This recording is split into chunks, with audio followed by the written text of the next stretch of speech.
Alhamdulillah, para pemirsa, para pendengar dan pecinta channel Ngaji Ekonomi Syariah dimanapun berada yang sangat saya muliakan, dan mudah-mudahan semuanya selalu dirahmati oleh Allah Subhanahu wa Ta'ala.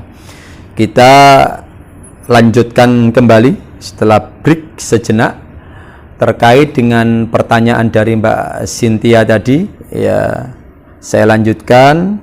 Jadi intinya, kalau kita merespon atau menjawab fakta ada seseorang muslim yang mungkin sholatnya masih kurang bagus, puasanya juga belum bagus, bahkan mohon maaf zakatnya, akhlaknya, perilakunya, itu bukan kemudian kita katakan dia nggak muslim, tidak Islam. Tapi Islamnya perlu diperbaiki supaya menjadi Islam yang sempurna, yang kafah. Ya. Pun pula begitu kalau ada perbankan syariah atau praktek ekonomi syariah yang jenengan tahu, kemudian di sana kok masih belum begitu menerapkan konsep-konsep ekonomi syariah, artinya belum mempraktekkan sesyariah mungkin, sesyar'i mungkin, maka tidak selayaknya kita kemudian menjas, kemudian tidak syar'i, ya. Tetap syar'i, tetap syariah, tapi syariahnya perlu kita bangun menjadi lebih baik, kita sempurnakan menjadi lebih baik. Makanya di perbankan syariah itu wajib adanya DPS, Dewan Pengawas Syariah. Yaitu itu wajib, itu setiap lembaga keuangan syariah baik bank maupun non bank itu pendiriannya salah satu kewajibannya harus dilengkapi dengan DPS. Itu dalam rangka apa? Untuk menjamin supaya pelaksanaan lembaga keuangan tersebut sesuai dengan ketentuan-ketentuan syariah yang sebenarnya. Makanya harus ada Dewan Pengawas Syariahnya. Itu salah satu ikhtiar. Makanya di samping memang masih sangat muda, ya, bahkan undang-undang perbankan syariah itu baru tahun 2008, Undang-Undang Nomor 21 tahun 2008, ya. Ya, yang bank konven sudah ratusan tahun sebelumnya sudah ada, ya. Wajar kalau kemudian di sana sini masih ada kekurangan, masih ada belum kesempurnaan. Itu bukan kemudian tidak syar'i, tetap sudah syar'i, beda dengan konven, tapi perlu kita tingkatkan, ya, kualitas ketaatan kesyariahannya. Makanya saya berharap, ya, eksistensi dan posisi adanya Dewan Pengawas Syariah itu betul-betul bisa memperbaiki, meningkatkan kualitas, ya, dalam ketaatan, ya, menjalankan konsep ekonomi syariahnya. Saya kira itu yang terpenting bagi kita, ya. Dan harapan saya secara pribadi, mari umat Islam kita bersama-sama, karena sekarang sudah di mana-mana ada perbankan syariah. Tidak ada alasan bagi kita untuk tidak bergabung dengan perbankan syariah. Kenapa saya katakan demikian? Karena memang sudah tidak ada kesulitan akses kita untuk, ya, bergabung dengan bank syariah dimanapun sudah ada.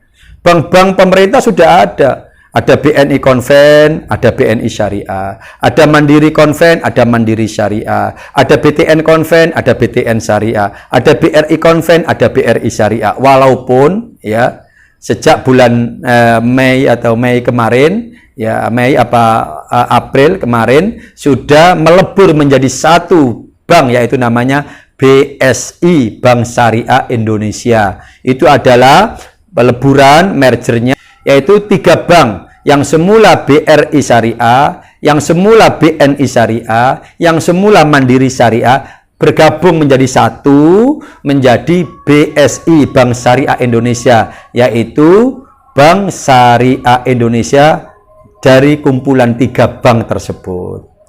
Saya kira itu, ya, penjelasan dari saya. Untuk sementara kita break dulu karena ada adzan ya. Kita lanjutkan nanti berikutnya kita mendengarkan adzan terlebih dahulu. Alhamdulillah para pemirsa, para pendengar dan pecinta channel Ngaji Ekonomi Syariah dimanapun berada yang sangat saya muliakan dan mudah-mudahan selalu dirahmati oleh Allah. Melanjutkan jawaban dari pertanyaan Mbak Cynthia tadi terkait dengan persepsi yang sudah awam ada di masyarakat ya, sudah jamak di masyarakat bahwa perbankan syariah itu sama dengan bank konvensional, hanya beda kelamin atau namanya saja ya, hanya beda kulitnya saja, tapi sebenarnya prakteknya sama. Nah, saya coba tambahkan sedikit lagi yang sudah tadi kita sempat break.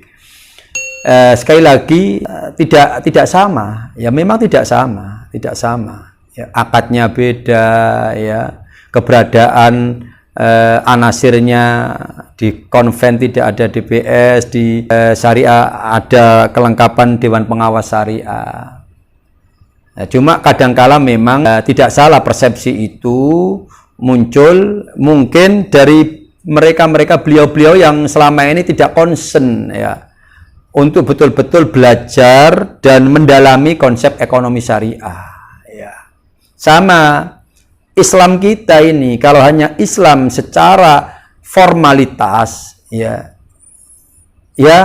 juga nggak mau dikatakan nggak Islam, dia tetap Islam walaupun kemudian masih belum begitu sempurna lah, maunya kita menjadi Islam yang sempurna.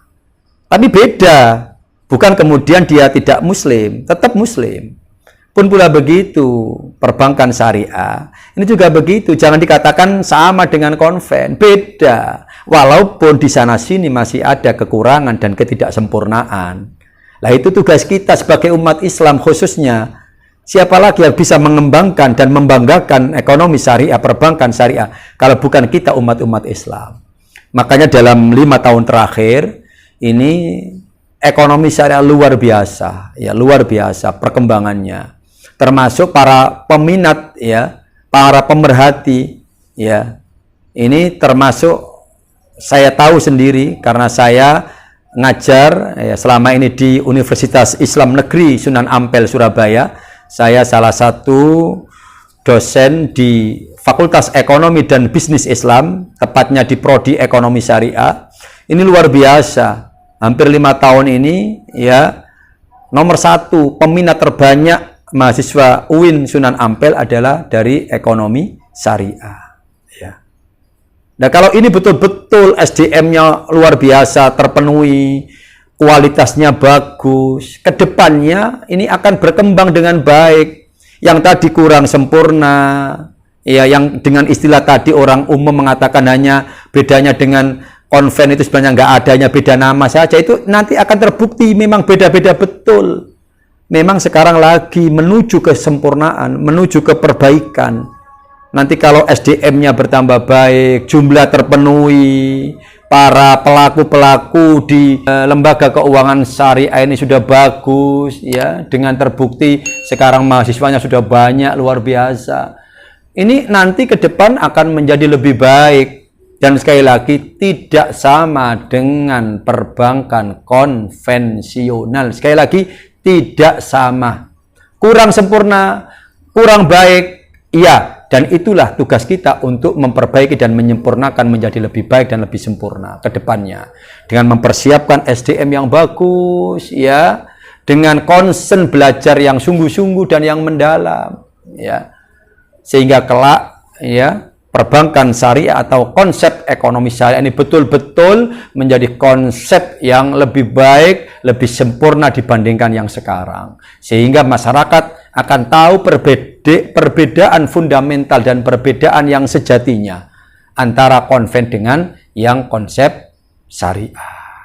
Saya kira itu, dan saya titip ya, ya berkaitan dengan ekonomi, ini adalah hal yang sangat urgen, ya. Kalau kita betul-betul perhatian untuk ibadah kita, maka kita juga wajib perhatian terhadap ekonomi kita. Syar'i ibadah kita, syar'i pula ekonomi kita. Kalau kita ingin menjadi hamba-hamba yang secara spiritual, hablum minallahnya baik, ya, menjadi orang-orang yang luar biasa, maka kita juga wajib, ya, menyiapkan diri kita, menyiapkan keluarga kita, keturunan kita, dan saudara-saudara kita, ya, untuk juga menjadi orang yang bagus dalam sisi, ya, ekonomi sosialnya, ya, dari sisi finansialnya, ya. Ini juga harus bagus, ya. Tidak hanya ibadahnya saja, muamalannya juga harus bagus, ekonominya juga harus bagus. Kedepannya seperti itu. Sebab kalau tidak, ya kita akan menjadi orang-orang yang menurut anggapan kita sudah baik, ya, tapi kemudian ekonomi kita banyak tercampur dengan yang tidak baik. Itu bisa menyebabkan nanti, ya, rezeki kita kurang barokah, termasuk anak-anak keturunan kita kelak menjadi dzurriyyah, menjadi keturunan yang juga tidak barokah, tidak baik. Bisa jadi karena kita menyiapkan keturunan dari, ya, materi, dari rezeki yang tidak halal. Salah satunya, mari kita concern belajar yang mendalam terkait dengan konsep ekonomi syariah. Saya kira itu pandangan dan jawaban yang bisa saya sampaikan, merespon dari pertanyaan para pemirsa, yaitu Mbak Cynthia, terkait dengan ekonomi syariah dan ekonomi konvensional, atau perbankan syariah dan perbankan konvensional. Mudah-mudahan apa yang saya sampaikan ini ada guna, manfaat dan faedahnya, ya. Dan mudah-mudahan menjadi ilmu yang bermanfaat. Dari saya, ya, saya sampaikan, mohon maaf manakala ada jawaban-jawaban saya dari pertanyaan pemirsa tadi ada yang kurang baik, yang kurang benar, mohon untuk koreksinya, ya. Dan bila mana ada yang sudah baik, sudah benar, mohon untuk dilengkapi menjadi koreksi lebih baik dan lebih benar di kemudian hari. Dari saya mohon maaf, terima kasih sekali lagi. Ikuti terus channel Ngaji Ekonomi Syariah. Jangan lupa like, share, komen, dan subscribe. Semuanya adalah menjadi amal ibadah kita, karena tidak ada biaya dan tidak pakai bayar. Semuanya gratis, bahkan mendapatkan pahala, karena kita sudah bersama-sama untuk berdakwah lewat media ini. Mudah-mudahan ada guna dan manfaatnya. Kurang lebihnya mohon maaf. Wallahul muwafiq ila aqwamit thoriq. Assalamualaikum warahmatullahi wabarakatuh.